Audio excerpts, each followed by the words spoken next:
Welcome to ज्ञान बिंदु classes. मैं इंजीनियर दिनेश यूट्यूब चैनल ज्ञान बिंदु क्लासेज के ऑनलाइन प्लेटफॉर्म पर आप सभी विद्यार्थियों का हार्दिक अभिनंदन और स्वागत करता हूं। हम प्रॉफिट एंड लॉस के अंदर हमने कुछ क्वेश्चंस पढ़े थे, ठीक है। आगे हम और इम्पोर्टेंट क्वेश्चंस पढ़ते हैं जो एग्ज़ाम में पूछे जाते हैं, ठीक है। तो आज का जो हमारा पहला सवाल है वो आप नोट कर सकते हैं। यदि मैंने 10 रुपये में 11 के भाव से वस्तुएं खरीदी और 11 रुपये में 10 के भाव से बेच दी तो लाभ परसेंटेज क्या होगा। देखते हैं आज के फर्स्ट क्वेश्चन का सॉल्यूशन।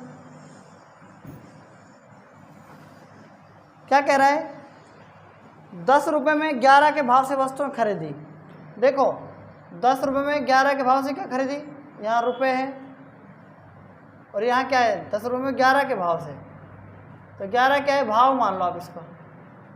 भाव से क्या है, वस्तु है खरीदी है। क्या कर रही है, खरीदी है।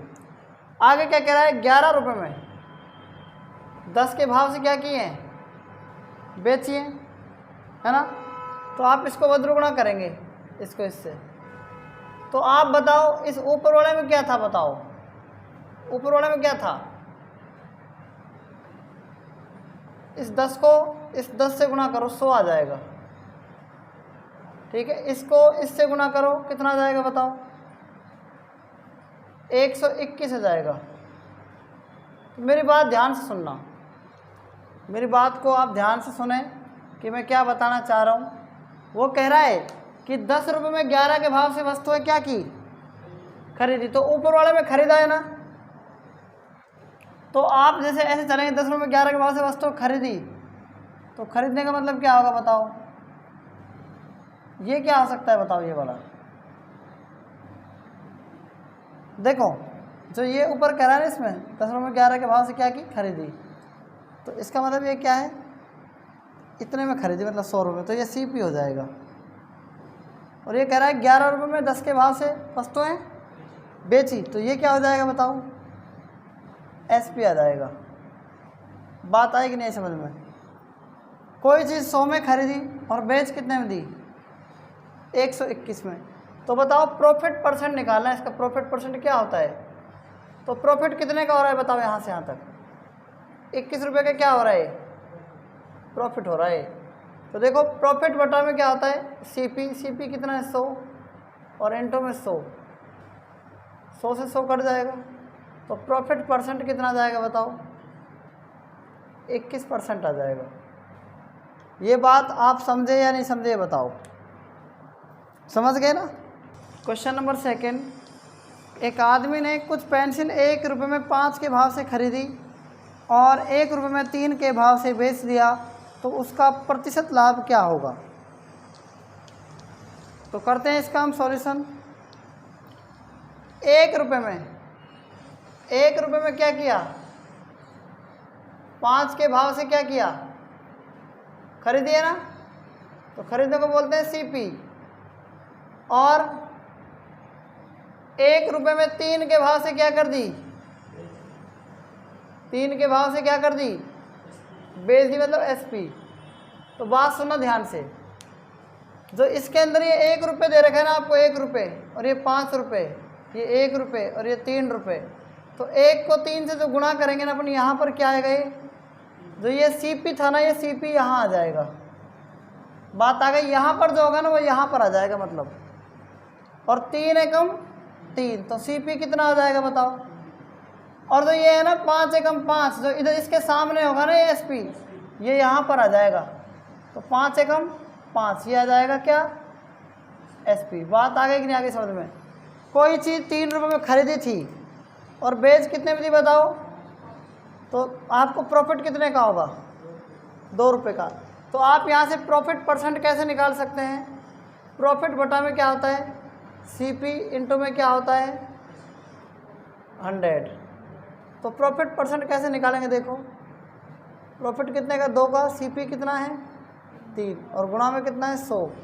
तो आपको पता है मैंने 1/3 की फ्रैक्शन लिखवाई थी, क्या होती है 33 सही 1/3। तो 2/3 की क्या आ जाएगी, 66 सही 2/3%। तो ये प्रॉफिट परसेंट आ जाएगा आपका, कितना आ जाएगा, 66 सही 2/3%। क्लियर है ना ये बात। इस क्वेश्चन को भी आप नोट कर सकते हैं। नेक्स्ट क्वेश्चन, एक व्यक्ति को 60 रुपये में 12 संतरे बेचने पर 25% हानि होती है, तो वह कितने संतरे 100 रुपये में बेचे कि उसे 25% का लाभ हो। एक व्यक्ति को 60 रुपये में 12 संतरे बेचने पर 25% हानि होती है, तो वह कितने संतरे 100 रुपये में बेचे कि उसे 25% लाभ हो। तो करते हैं हम इसका सॉल्यूशन। देखो, कभी भी ऐसा एग्जाम में कभी सवाल आ जाए तो उसका एक फॉर्मूला होता है रुपया बट्टा वस्तु, और बटा में बड़े बटे में होता है 100 प्लस माइनस प्रॉफिट या लॉस। जब एक एक करेंगे तो पहली कंडीशन है तो रुपये 1 रुपये वस्तु, इस तरीके से प्रॉफिट 1 लॉस 1, इस तरीके से। तो ऊपर क्या है रुपया बट्टा वस्तु, वही रुपये 2 बटा में क्या है वस्तु 2,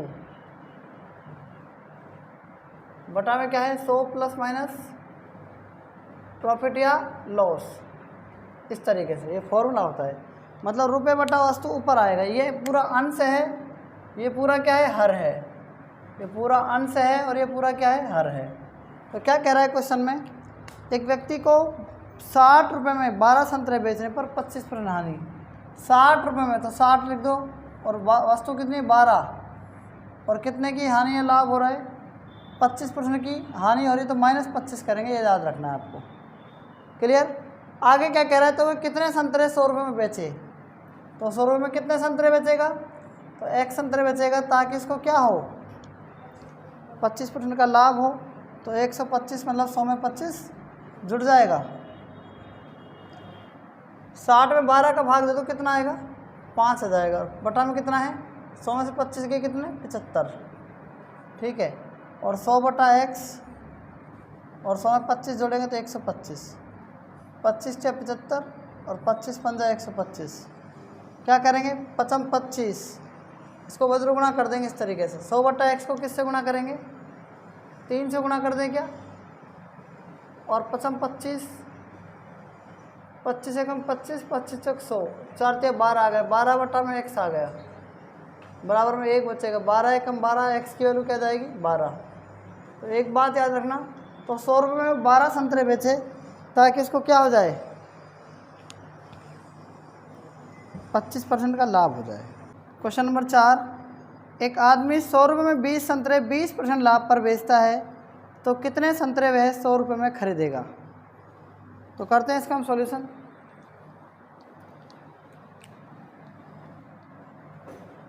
ध्यान से देखो, मैंने आपको बताया ना इसका फॉर्मूला क्या है, रुपया बटा क्या है वस्तु,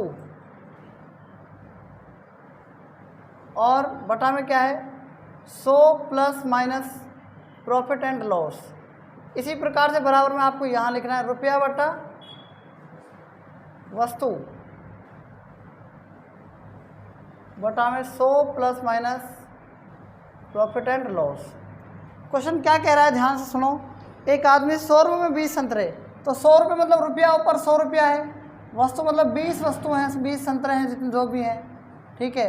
और क्या कह रहा है 100 रुपये में 20 संतरे 20% लाभ पर बेच रहा है, तो 20% लाभ का मतलब 100 में क्या जोड़ देंगे 20 जोड़ देंगे, अगर प्रॉफिट है तो प्लस और लॉस है तो माइनस, बराबर। आगे क्या कह रहा है, बस आगे यही कह रहा है, तो कितने संतरे वह 100 रुपये में खरीदेगा। तो कितने संतरे मतलब कि वस्तु संतरे मतलब x संतरे, तो 100 रुपये में खरीदेगा, तो नीचे आपको लाभ यानी कुछ नहीं दे रखी ना, जब लाभ यानी कुछ भी नहीं होना तो केवल आपको 100 ही लिखना है नीचे। बात आगे समझ में नहीं आई। 100 और 20 120, 20 5 100 और 20 छिक्का 120, क्लियर है ना। 20 में 100 का भाग देंगे 5 आएगा, तो ये तो आ गए 5/6, और बराबर में 100 बटा x है ना, और क्या है इधर बताओ केवल 5, तो 5 को 5 से गुणा करेंगे कितना आएगा 25, तो 25 बराबर में 100 बटा x गुणा में क्या आ जाएगा 6 आ जाएगा, ठीक है। आप 25 से कम 25, 25 चौक 100, 6 चौक 24, उधर 1 बचेगा, 1 बटा 1 कह लो, और 24 बटा में x कह लो। तो देखो आप ध्यान से सुनो, x से कम x, 24 से कम 24, तो x की वैल्यू कितनी आ जाएगी बताओ 24, तो 24 संतरे खरीदेगा। बताओ बात समझ में आई या नहीं आई। ठीक है, तो इस क्वेश्चन को भी आप नोट कर सकते हैं। क्वेश्चन नंबर 5, एक दुकानदार वस्तुएं खरीदते समय 20% लाभ और बेचते समय 30% लाभ कमाता है, तो उसका कुल लाभ प्रतिशत ज्ञात करें। करते हैं इसका भी हम सॉल्यूशन। ठीक है, देखो ध्यान से सुनो।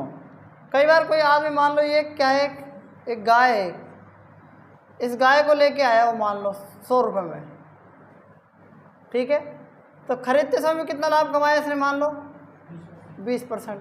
जब इसको बेचाना तो ये तो सीपी हो गया, और फिर इसने बेचाना इसको, इस गाय को, मान लो इसने 200 रुपये बेचा, तो 100 का 20% कितना होता है, 120 हो गया। तो तब भी इसने कितना कमाया लाभ, तब भी कितना कमाया, 30% कह रहा है ना, तो 30% का 130%, क्योंकि 30% प्रॉफिट कमाया। मतलब पहले क्या था बताओ, पहले इसको इसने खरीदा था 100 रुपये में, तब भी इसने 20% लाभ कमाया होगा, और जब बेच रहा है ना इसको, ये इस गाय को, तब भी क्या कर रहा है, 30% का लाभ कमाया। तो ऐसे लाभ को बोलते हैं प्रभावी लाभ। क्या बोलते हैं, प्रभावी लाभ, या इफेक्टेड क्या होता है, प्रभावी लाभ या इफेक्टिव प्रॉफिट, इसको बोलते हैं इफेक्टिव प्रॉफिट, इफेक्टिव प्रॉफिट।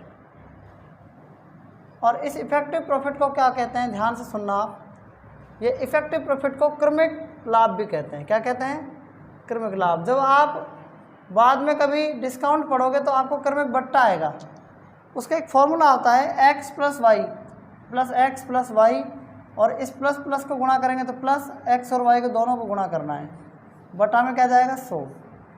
आप ध्यान सुनो, सबसे पहले हमने प्लस x क्यों लिखा, क्योंकि पहले क्या हो रहा है, हमको प्रॉफिट हो रहा है। फिर हमने p क्यों लिखा, क्योंकि फिर हमसे प्रॉफिट हो रहा है दूसरे पर, ठीक है ना, तो इसलिए प्रॉफिट फिर लिखा, फिर प्रॉफिट लिखा, और जब भी प्रॉफिट होता है तो हमको प्लस में ही होते हैं हम।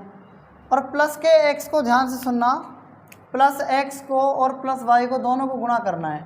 जब मैं प्लस x को और प्लस y को जब गुणा करता हूँ तो प्लस प्लस से गुणा होकर प्लस ही आता है, और x को y से गुणा करेंगे तो x y आ जाएगा। और परसेंटेज के लिए बटा में 100 और लिखते हैं, तो इसलिए मैंने x y बटा 100 इसलिए लगाया है। तो मेरी बात सुनना, प्लस x क्या होगा यहाँ पर, ध्यान से सुनना। पहले कितना प्रॉफिट हुआ था आपको बताओ, 20%, तो 20 लिख दिया प्लस का, फिर प्लस का 30 लिख दिया, फिर प्लस का हमने 30 और 20 को गुणा कर दिया, 20 × 30, और बटा में क्या लिख दिया, 100 लिख दिया। 2 0 से 2 0 कट जाएंगे, 3 दूनी 6, 30 और 6 36 और 20 कितने हो गए, 56। तो क्या क्वेश्चन कह रहा था हमसे, बताओ। एक व्यक्ति वस्तुएं खरीदते समय, ठीक है, एक दुकानदार वस्तुएं खरीदते समय 20% लाभ और बेचते हुए भी कितना % लाभ कमाता है, 30%। तो ये पूछ रहा है उसका कुल लाभ परसेंटेज क्या होगा, तो उसका कुल लाभ कितना % होगा, 56% होगा। तो ये बात आप समझ गए या नहीं समझे, हाँ या ना, ठीक है। प्रॉफिट एंड लॉस के अंदर सिर्फ आज तक इतना ही, बाकी हम कल पढ़ेंगे। तब तक के लिए धन्यवाद।